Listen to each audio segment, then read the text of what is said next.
The Argueta inquest produces a list of recommendations. Thunder Bay Regional looking to move some patients. And Kekabeka Falls in line for a major facelift.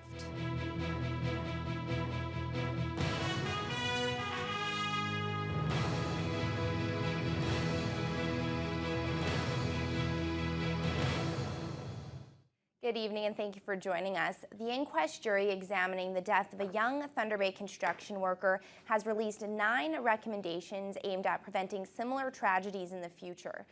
24-year-old Gustavo Argueta died 2 years ago while working on the Mackenzie River Bridge. The inquest was expected to last all week, but it concluded last night with all parties saying they're satisfied with the results. Jonathan Wilson reports. You know, there isn't a day that I don't think about the accident. There isn't a day that I don't miss my brother. An emotional Walter Argueta testified on the third and final day of the inquest into the death of his brother. Gustavo Argueta was 50 feet up on a bucket lift on a steep slope under the Mackenzie River Bridge when it tipped over. Walter says his brother told him the training involved to operate the bucket lift was inadequate and the topics covered in daily safety meetings were irrelevant. And the jury heard that loud and clear. Among the 9 recommendations, 5 of them deal with better training for young workers using elevated work platforms.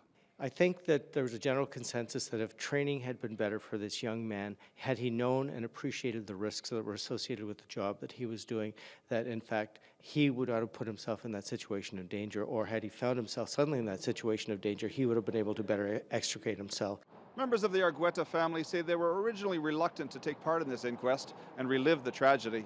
But after 3 days here, they say the process was worth it. I do believe that some of the changes that they're recommending will impact the industry in a better way. The jury also recommends stronger penalties for altering or disarming safety mechanisms on equipment. Argueta's machine had an alarm which warns the driver about being on an unsafe slope, but that alarm had spray foam in it and the wires had been disconnected. The jury also wants the construction industry to hold toolbox meetings at the start of each workday to discuss workplace objectives and address safety concerns. The reason why I decided to come was maybe with my insight or me being present would help make some different changes, so no other family has to deal with what we went through, and no other young worker will lose his life at such a young age. He shouldn't have died, and quite frankly, this inquest today has, I think, produced some very important recommendations that are going to prevent these tragedies in the future. Jonathan Wilson, TBT News. The Thunder Bay Regional Hospital is once again in a gridlock situation when it comes to the space they have available for patients who are admitted. The hospital is over capacity by 60 to 70 patients every day, and that has forced officials to look for additional space in another location. Dr. Mark Henderson is the Executive Vice President of Patient Services. He says they're anticipating a very difficult year ahead. Usually in the summer, they don't experience an overload of patients, but this year that is not the case. Henderson explains that ever since the interim long-term care facility closed its doors last October, the hospital experienced an influx of patients. They're now looking at taking over one of the floors at McKellar Place. Henderson says they are in talks with Habib Enterprises, and while it's in the very early stages, they are expected to hear more information from the local health integration network next week. Nurses, more physiotherapists, more occupational therapists, things like that. The existing cadre of doctors we have, we think, could look after these patients.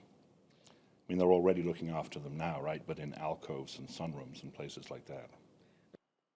As mentioned, the expansion plans are in the early stages, but hospital staff are hoping that by next week they will have an answer on whether the expansion is feasible. Voters in 5 Ontario ridings have until 9 o'clock tonight to cast ballots in by-elections that are seen as a test of Kathleen Wynne's 6 months as Premier. Observers will be looking to see if voters hold Wynne responsible for issues such as the gas plant scandal that happened under her predecessor Dalton McGuinty. Analysts say PC leader Tim Hudak must take at least one of the 5 ridings to hold off challenges to his leadership.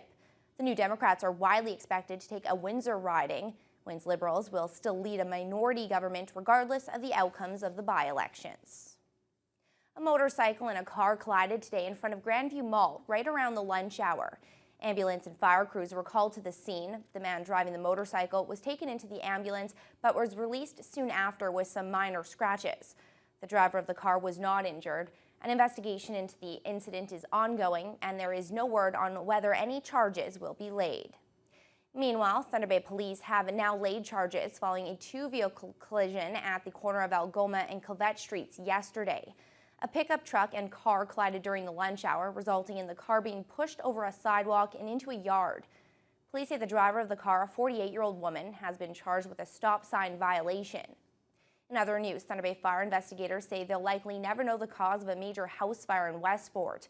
The blaze broke out Tuesday evening on Home Avenue. Fire investigator Eric Nordlin says they've been able to pinpoint the origin of the fire in the attic area, but the exact cause will have to remain undetermined. He adds there is nothing suspicious about the fire. No one was hurt in the blaze, but total damages are estimated at about $100,000. Communities along Highway 11 west of Fort Frances received some welcome news this week in the form of a $25 million investment by Hydro One. All the required approvals have been obtained, and construction on a new transformer station in the town of Barwick is set to begin. The station will improve the delivery of local electricity and provide more capacity for communities from Rainy River to Fort Frances. Reeve of Chapel Township, Peter Van Heist, says reliability issues have been a concern in the area due to the distance that feeder lines are currently required to travel. We have had some problem with blackouts, especially in the west end of the district, and this power station being in the middle of the district between Fort Frances and Rainy River will give a stable power supply. Construction is slated to begin in the coming weeks, with plans for completion in August of 2014. A popular tourist destination is getting a major facelift, and the MNR wants to hear from the public on the upcoming project. Kekabeka Falls Provincial Park will receive numerous upgrades, which are to begin in the fall. The project involves the demolition of the existing park office and gatehouse buildings and the construction of a new entrance control office. There are also plans to upgrade the septic services and widen the entry road into the park.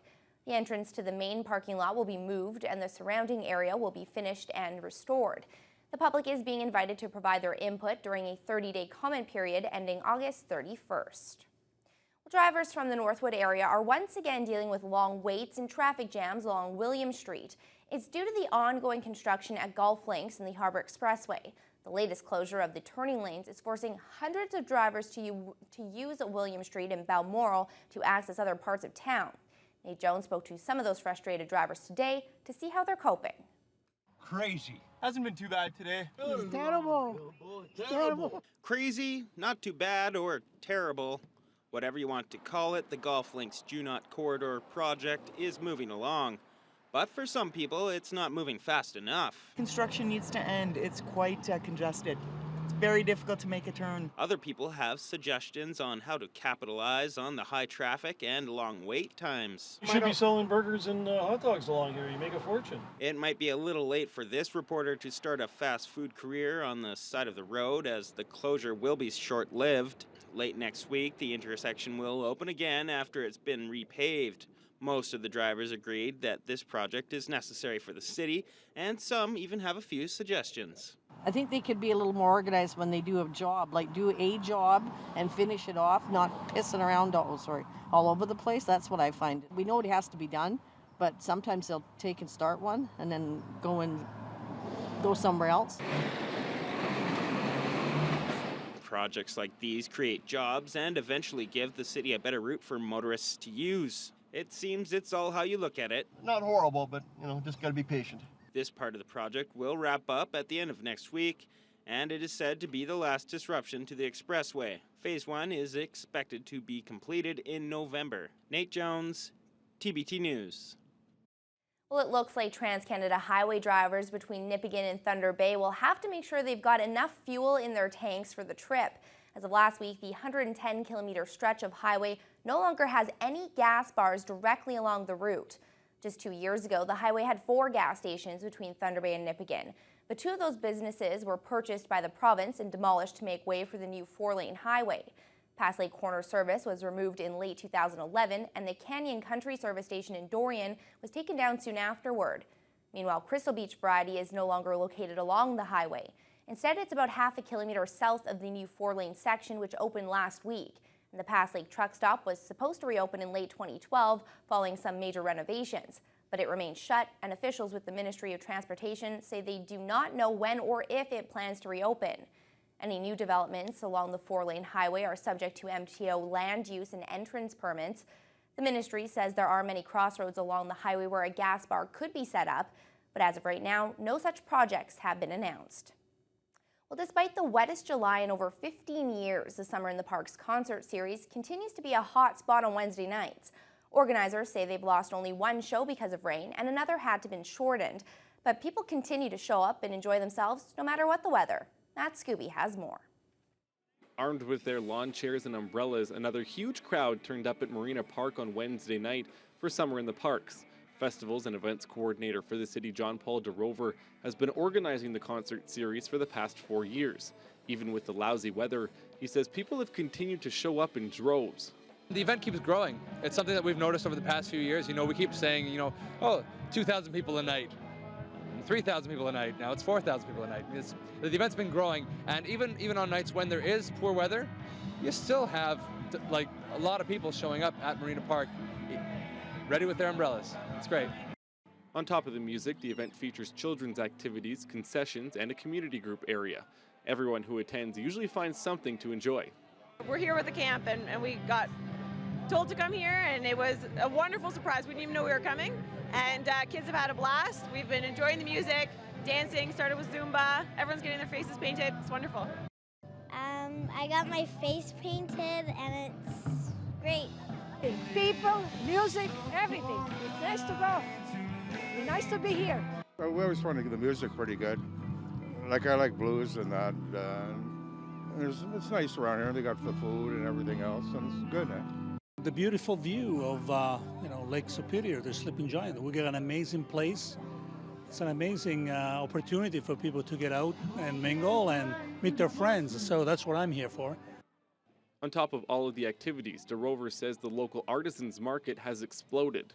In the past, we've had 4 or 5, 6 artisans. Now we're actually turning them away every week because we've got over 12 to 14 that we have consistently on a weekly basis. There are 2 more Summer in the Park nights remaining on August 7th and 14th, and DeRover is holding out hope that the weather will cooperate. It's August, so fingers crossed that we have no more rain. I'm sure we'll be fine. Matt Scooby, TBT News. The 23rd annual Festa Italiana is set to go this weekend. The popular event showcases Italian music, dance, and food. Festivities include traditional, musical, and stage presentations, a fashion show, fireworks, and of course, homemade Italian food.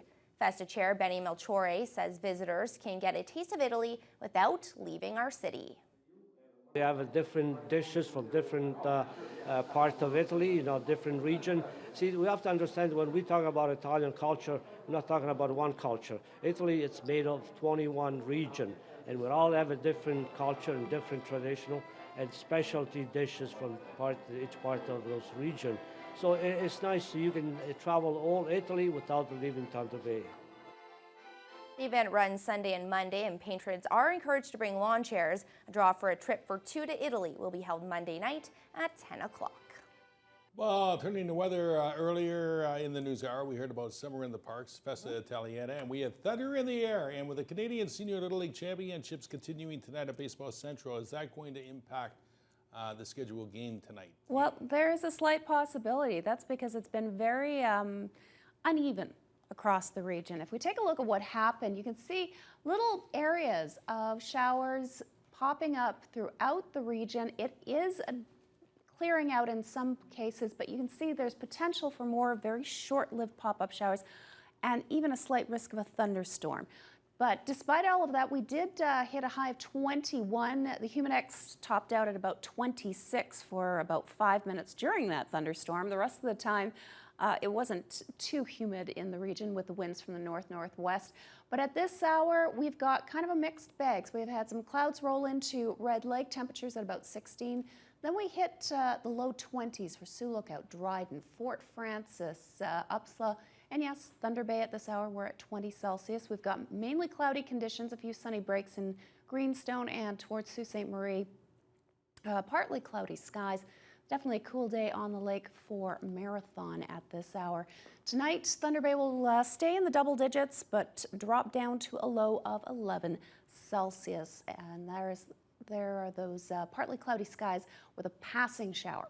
So short-lived, quick drop, and then heading off. So hopefully if we can hold it off for a few hours to get the evening's events done, I think we're doing okay. Winds from the west-northwest, 9 to 22 kilometers per hour. And as we head into Friday, we continue to be in this pocket of what AccuWeather is referring to as unseasonably cool. Now, unseasonably cool does not mean 14 Celsius like we saw last weekend. But at this time of year, we should be in the mid-20s. Each day we seem to be hovering closer to the low 20s. That's where we're going to stay for Friday and as we head into Saturday as well. So it doesn't necessarily bode well for the long weekend, but so far it's looking fairly dry, and it's going to be in the low end of our seasonal values for the 3 days off that most of us have. So not bad start for August. Not bad. Thanks, Fiona. Well, the 18-year-old who was shot and killed by police over the weekend had his funeral held today. We have that story for you coming up next. Sammy never hurt anyone.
A funeral was held today for Sammy Yatim, the teenager shot and killed on a Toronto streetcar by a police officer.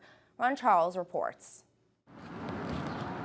Mourners came to say goodbye to Sammy Yatim, but they're still bothered by so many questions about why the teenager's life was cut short by a police officer's bullet. There's a lot of question and answered, obviously, but we know one thing. Sammy was taken away from us. Sammy never hurt anyone. For now, they're setting aside their outrage at how Yatim was killed in order to grieve. It was horrible. Nobody should ever go through such a thing, ever. Especially with such a sweet young boy who died at such a young age with this horrible tragedy. He's the kind of guy who would respect those who respected him, so he didn't really start anything with anybody. He didn't mess with people who didn't mess with him. He was a really nice guy. Someone standing on the outside looking in, they would see that, oh, he's a troubled kid, he's a this, he's a that, thug. No, not that at all. Not even close. The family allowed a friend to record the eulogy delivered by Yatim's sister, Sarah. Sammy was and still is my hero. And maybe I'm gonna miss him being here physically, but he is here.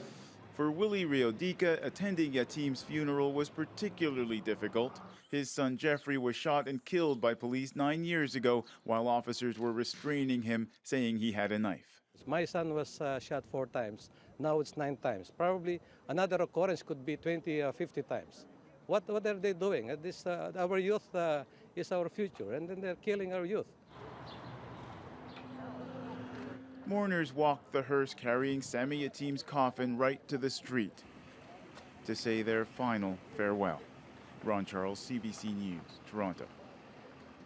Chilling details came out today at the sentencing of Ariel Castro, the Cleveland kidnapper and rapist who kept 3 young women locked up and terrorized for years.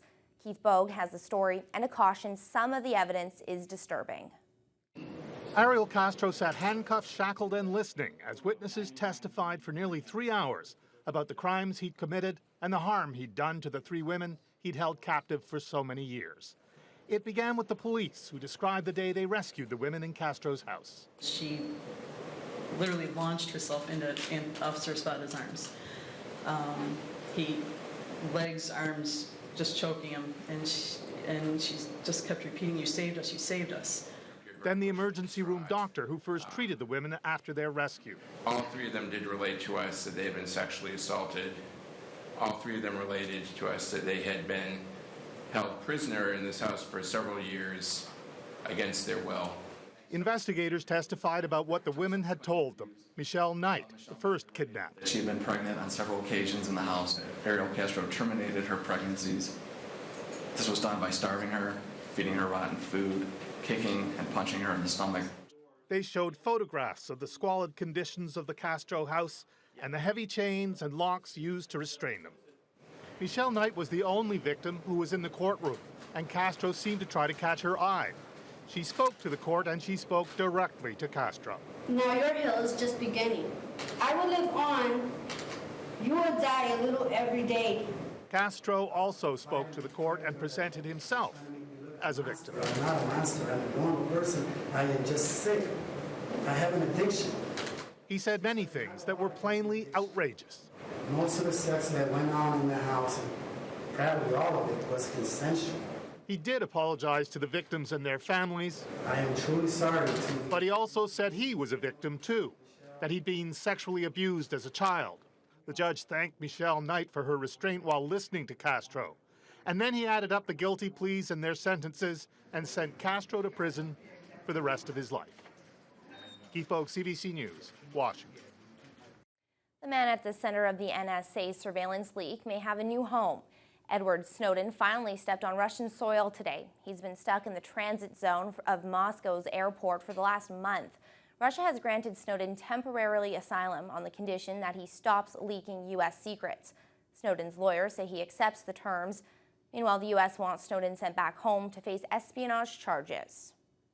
A Calgary-based company is ready to spend billions of dollars to get crude oil from Western Canada to the East Coast. TransCanada Corporation's plan includes converting existing pipelines that now carry natural gas and building about 1,400 kilometers of new pipeline. Aaron Saltzman has more on today's announcement.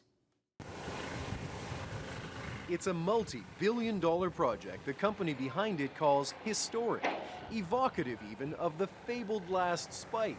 Canada has a long tradition of forging important nation-building east-west ties across this country, like the Canadian Pacific Railway.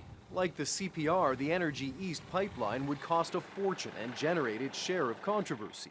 The $12 billion project would run from Hardisty, Alberta to St. John, New Brunswick, carrying 1.1 million barrels of crude oil per day from the oil sands to a new deep-water marine terminal to be built by Irving Oil. The largest ships in the world will dock at our new marine terminal and will export Canadian oil to markets in the U.S., Europe, India, and elsewhere. Irving and TransCanada say Energy East will create thousands of jobs, boost the Canadian economy, and reduce our dependence on the U.S. market. 97% of Canadian energy exports are sent south of the border. Getting crude to the Atlantic coast would make it easier for it to be shipped to Asia. When we move from 1.5 to 2 million barrels per day to 5 million barrels per day, we're going to need to have access to markets from different points. Two other proposed pipelines, Keystone XL and Northern Gateway, which would help get Canadian oil to the U.S. and Asia respectively, have both faced opposition, and Energy East is raising similar concerns. TransCanada says Energy East would reduce the need to ship oil by rail, no small consideration after the cataclysm in Lac Mégantic. The project still needs government and regulatory approval. TransCanada hopes to complete construction by 2018. Aaron Saltzman, CBC News, Toronto. The Sea King helicopters used by the military are marking an anniversary that many people didn't expect to be reached. 50 years after the first of the helicopters were delivered, they're still in use. Tom Murphy has the story. They made it, the Sea Kings, 50 years old and still flying high. And it's very important to recognize the last 50 years of the machine and the last 50 years of the community. In its heyday, the Sea King was a real innovation, a helicopter that could land on the deck of a ship. Canadians perfected that maneuver. We did stuff with this you weren't supposed to be able to do, and we're still doing that with it. It has helped save countless lives and has flown untold missions, including during the Cold War. Russian submarines could outpace warships, but a Canadian destroyer with a helicopter on board had the edge. So you needed helicopters, the ships needed to stay away from where the submarines were, and you sent aircraft. That's how you did it. But with the passage of time, the Sea King fell behind technologically and required increased maintenance. It became synonymous, some say unfairly, with forced landings and crashes. The most recent, just a couple of weeks ago. 10 Canadian Sea King crew have been lost over the years. They were remembered today. Relief for the Sea King was supposed to be on its way in the 1980s. The Mulroney Tories ordered replacements. The Chrétien Liberals later scrapped that deal.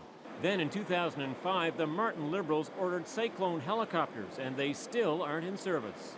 It takes too long. People's lives are put at risk, and yeah, there's some embarrassment that goes with that. Until the government comes up with a different procurement system, this will repeat itself over and over and over again.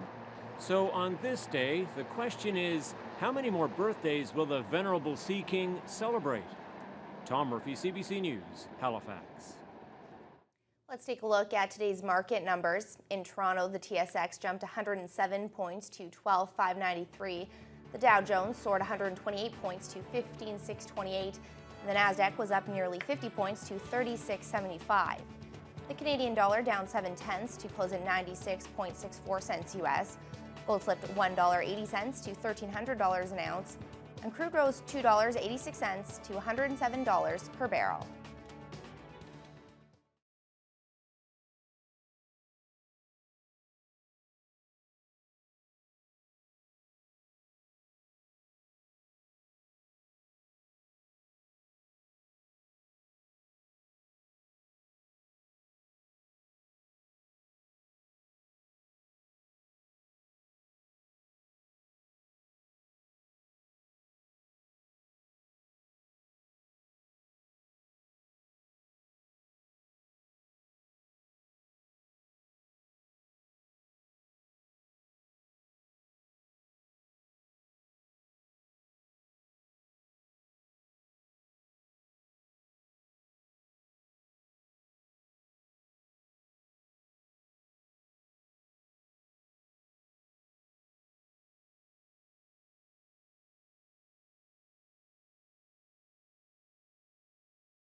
All right, well, it was a good start for Thunder Bay at the Senior Little League Championships. Yeah, you don't want to put yourself behind the 8 ball off the hop, and the locals definitely didn't do that. They look really impressive, and they'll have a chance to beat a winless team tonight, so pretty good opportunity to go 2-0. Day 2 of the Canadian Senior Little League Championships is underway at Baseball Central. Cape Breton won its opener this afternoon 10-0. They needed only 5 innings to hand Valleyfield Quebec their first loss. Now underway, the Thunder Bay Selects will try for their second straight win against 0-1 Fraser Valley from BC. Last night, the locals looked great in their first game against Lethbridge, Alberta. Mike Albanese has your highlights. The 2013 Senior Little League Canadian Championships kicked off today, and the hosting Thunder Bay Selects took on the Prairie Division champs, the Lethbridge Giants. The winner of this championship containing 15 and 16-year-olds goes on to play in the Senior Little League World Series. Bottom of the first with Tyler Kitsing on third, DJ DiPiero blasts one, allowing Kitsing to score the first points of the game. Next batter up, Tyler Miniletti grounds a ball up right, which buys enough time for pitcher Bryson Aub to score. Bottom of the second, now 2-0 Selects after Max Ridholm steals second and then moves to third. Brennan Tianhara drives him home, bringing the score to 3-0 Selects. 2 plays later, Tianhara himself and Aub get home from DiPiero's pop fly. Bottom of the fourth, now Thunder Bay not slowing down as Aub gets himself all the way to third on his own to be brought home by Tommy Biley the next play. A few plays later, Dan Del Paggio bunts one, loading the bases successfully for Brandon Gillies to bring home Biley and bringing Tyler Miniletti to third and Del Paggio to second.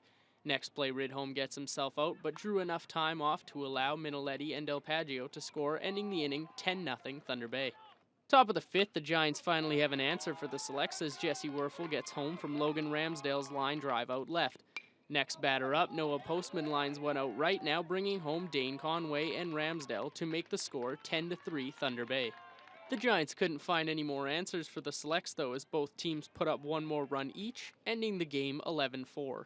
Selects coach Mike McAllister had this to say about the performance of his team. A great feeling. Heading in, obviously the first game is the most important game, and we did what we had to do today, and we're very proud of the boys. Mike Albanese, TBT Sports. Well, the Border Cats send their ace Chris Kerwood to the mound tonight in Wisconsin as they try and salvage a split with Eau Claire. The Express took the series opener 5-2 last night, dropping the Cats' second-half record to 6-18. The B-Cats' runs would come on a wild pitch and a Kyle Hahn sac fly. The Blue Jays open a 4-game series in Anaheim tonight with the LA Angels, and Thunder Bay Chill head coach Tony Calistro is a finalist for Coach of the Year in the PDL. The award winners will be announced Saturday night in Austin, Texas. In Kansas City last night, the Major League Soccer All-Stars took on AS Roma. The Italian side will strike early. It's 1-0 Roma, only 4 minutes in. Off to the 47th minute, Federico Bolzaretti supplies the nice cross. Alessandro Fiorezzi will tap it in. Shortly after they made it 3-0, MLS does avoid the shutout as Omar Gonzalez with a brilliant header on the free kick, but it would not prove to be enough because AS Roma from Italy would win it 3-1. The Montreal Alouettes have fired head coach Dan Hawkins. GM Jim Popp will take over. The Owls have a 2-3 record. Winnipeg is benching Buck Pierce, Holly.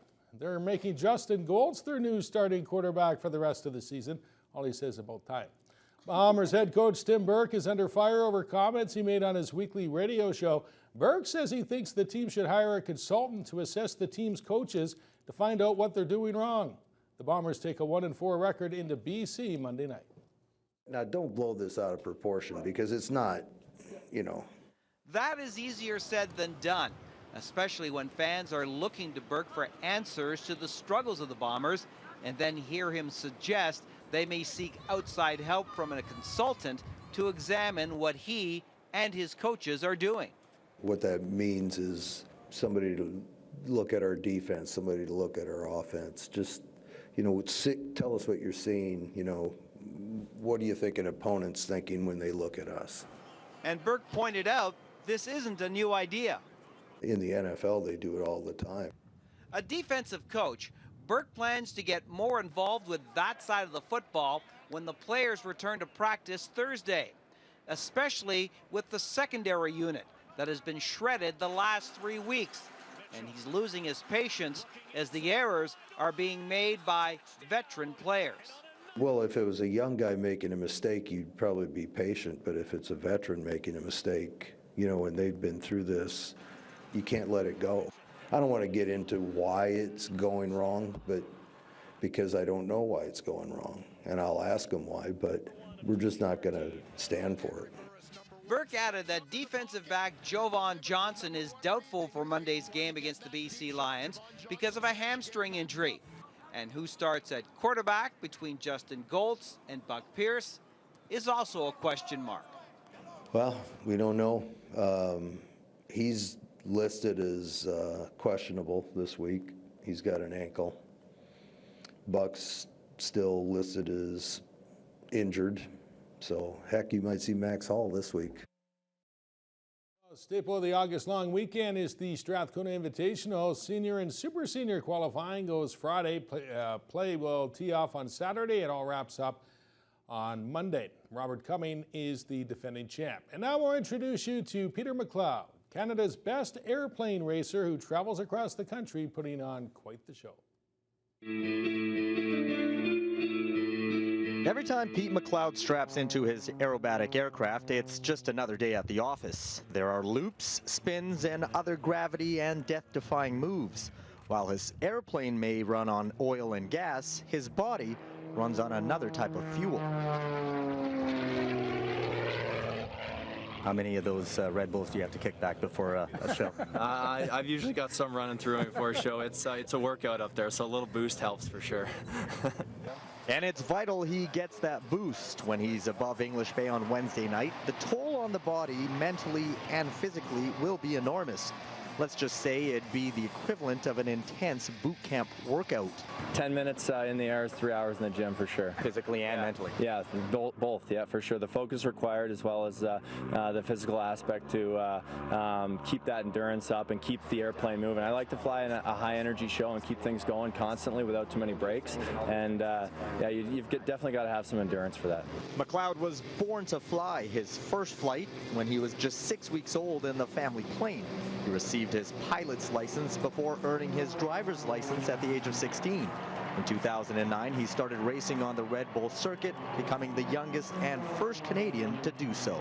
For me, it was, I didn't realize until I got a little older that not every kid kind of gets in the plane and flies with his dad or his family, and just like riding in the family car. So for me, it's where I'm most happy. The Red Bull Air Race World Championship is taking a break, but should return in 2014. Until then, McLeod will continue to perform at air shows, mesmerizing fans right across the country. The best part of my job is, without a doubt, what you just saw. So I get to do what I love. So you know, there's not a day that I have to show up for work because I love it. And really, how can you fault him for that? 2 Thunderbolt swimmers brought home medals from the Canadian Age Group Championships in Montreal recently. Caitlin Hay won a silver in the 1500 meters, while Emma Lockyer captured a bronze in the 400-meter individual medley. And the NFL is changing the format for the Pro Bowl. Rosters for next year will be selected in a draft by team captains. Fan voting will determine the players in the draft. The game will be played January 26th in Hawaii. The league had used the AFC versus NFC format since 1971. And Holly and Fiona, that'll do it for sports. Okay. Well, Holly, I know you're a fan of Big Brother. Big fan, yeah.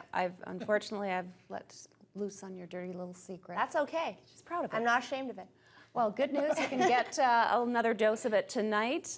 We've got a great lineup with more. Here's your Teletalk. Tonight on Global Thunder Bay at 8, it's The Winner Is, and it's down to the wire as 6 more acts try for $1 million.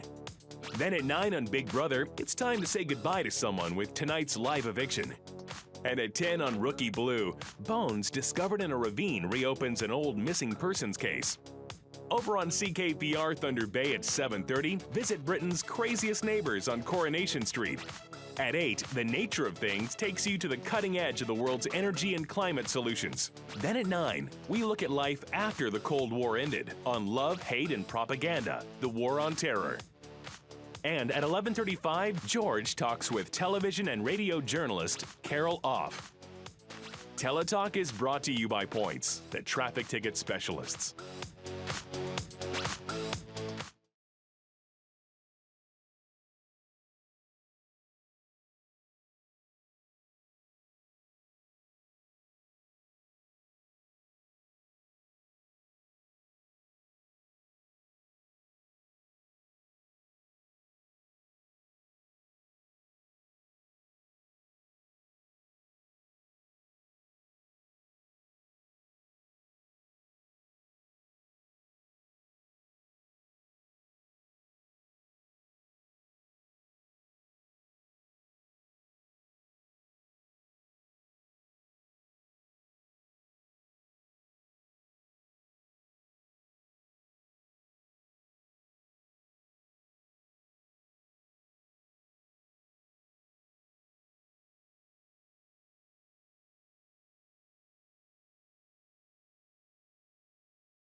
Well, it was a rather wet day here in the city, Fiona, but things are looking dry for the long weekend. Yeah, things are actually looking pretty good, at least, well, sky-wise. Maybe not the temperatures some would like, but it's going to be at least relatively summer-like.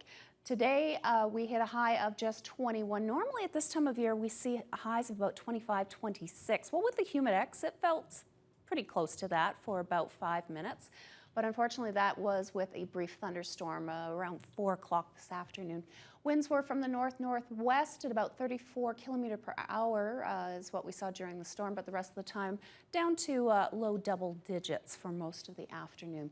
We take a look at what's going on across the country. Vancouver's seeing a touch of cloud right now at 21. There's a risk of some rain over the next couple of days, but Prince George, wow, 30 Celsius and nothing but sun.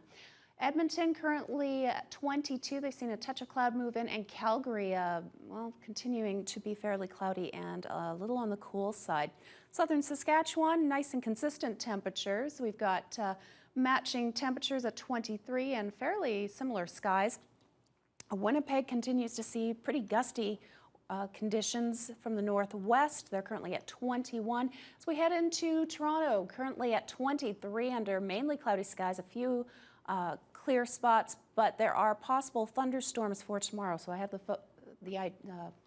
the impression that folks are going to try to enjoy the weather tonight. So we move into Ottawa and Montreal. It says 22. Humidex says 28. So it's a little bit muggy in the region. And if that's not bad enough, Quebec City hit a humidex of 33 this afternoon, and that's without even any sunshine to add to it.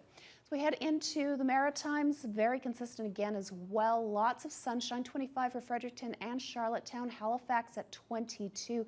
Humidex nearing 30 in all locations, including St. John earlier today. They're currently at 21 under partly cloudy skies, and that's with some gusty winds, but all coming from the southwest. So it's been a very nice flow of warmer air. We take a look at what's going on today. We had those pop-up showers, and as we head into tomorrow, we're just on the edge of it. So once again, under a mix of sun and cloud, we could see some rain, and at times it could be heavy if it hits, but it's a very hit or miss scenario for tomorrow. Remember, this is all potential rain. This is not definite shower activity that you're seeing. And as we head into the weekend, for Saturday, well, we have that high pressure center moving in. That does mean a bit of a cooler flow from the northwest, but it also will help dry things out again and give us a fair amount of sunshine for the first half of the weekend. If we take a look at what's going on across the region, don't panic when you see little raindrops there. Remember, that means just about a 40 to 60% chance of showers tonight for most areas, and tomorrow it does drop down to just a slight risk of rain. Temperatures a bit on the cool side across the region tomorrow. Thunder Bay probably one of the slightly warmer spots, if you can call it that. This hour looks like we added an extra degree to our high. In the last 20 minutes, we've topped up to 22 Celsius under partly cloudy conditions, and tonight a low of 11. There's that risk of a passing shower again, and winds are going to be relatively light. First thing tomorrow, starting off at about 13 Celsius. Hopefully it's as beautiful tomorrow morning as it was today. It was a gorgeous way to start the day. By noon, that's where we get that risk of showers, but we'll still warm up to about 20 at 4 o'clock, but that's with winds from the north-northwest, so it might feel a little bit cooler. We're going to top out with 20 Celsius as our high, and remember, we could be seeing anywhere from 1 to 3 millimeters of rain tomorrow if it does hit. Weekend, partly sunny. That's your first day of the long weekend, 22 by Sunday, 24. Mix of sun and cloud for the holiday Monday at 20, so this is all looking really good for Festa Italia. 21 with a slight risk of a thunderstorm on Tuesday, but all in all, looking pretty nice for the weekend.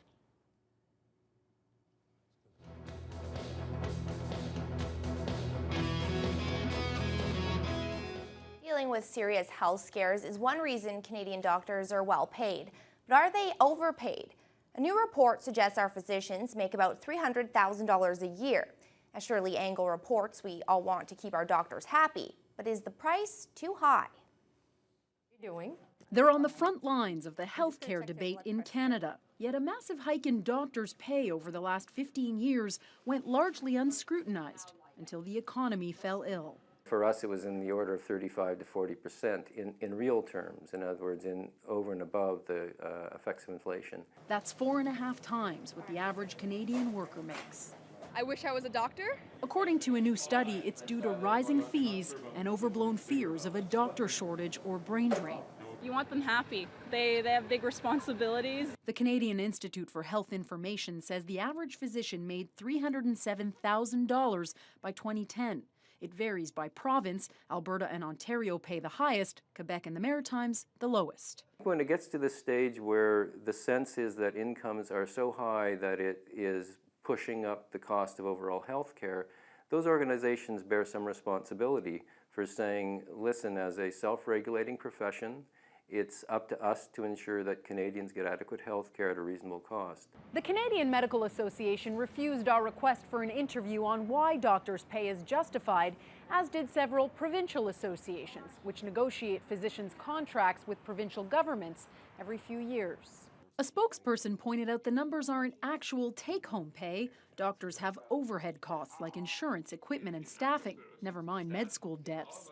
I think it's a bit extreme to say they're bankrupting the healthcare system, but this expert says it's a symptom of a bigger ailment in deficit-strained provinces. In Alberta and Ontario, doctors accepted basically 0% increases for the next 2 or 3 years. And that's, I think, the pattern that provincial governments are wanting, not only with doctors, but with nurses, with teachers, with university professors, et cetera, et cetera. It's bound to be a tough pill for doctors to swallow. Shirley Angle, Global News, Ottawa. Well, a lot of us complain during the summer months of bugs and mosquitoes in particular, but no amount of mosquitoes in our city are going to compare to what we're going to show you after the break. Stay with us.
Well, if you're planning a trip to the Arctic, you may want to pack some bug spray. Like biting any piece of skin that I'm showing. Okay. That's a huge cloud of mosquitoes in the middle of the Alaskan tundra. The ecologist who shot the video says it's the worst summer swarm the locals have ever seen. The area's mosquito population has swelled this summer thanks to heavy rains following unusually heavy snowfall over the winter. See, I told you we can't complain after seeing it. I wouldn't. We're going to recap our top story. Well, the inquest jury examining the death of a young Thunder Bay construction worker released 9 recommendations aimed at preventing similar tragedies in the future. Those decisions came down last night.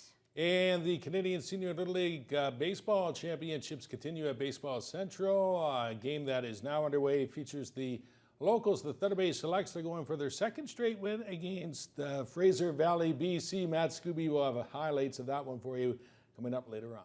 And we do have a risk of a shower, possible thunder shower overnight tonight, but tomorrow pretty much repeat of what we saw today. But good news, the weekend's looking pretty good for your long weekend plans. Thank you so much for joining us this evening. Have a great night.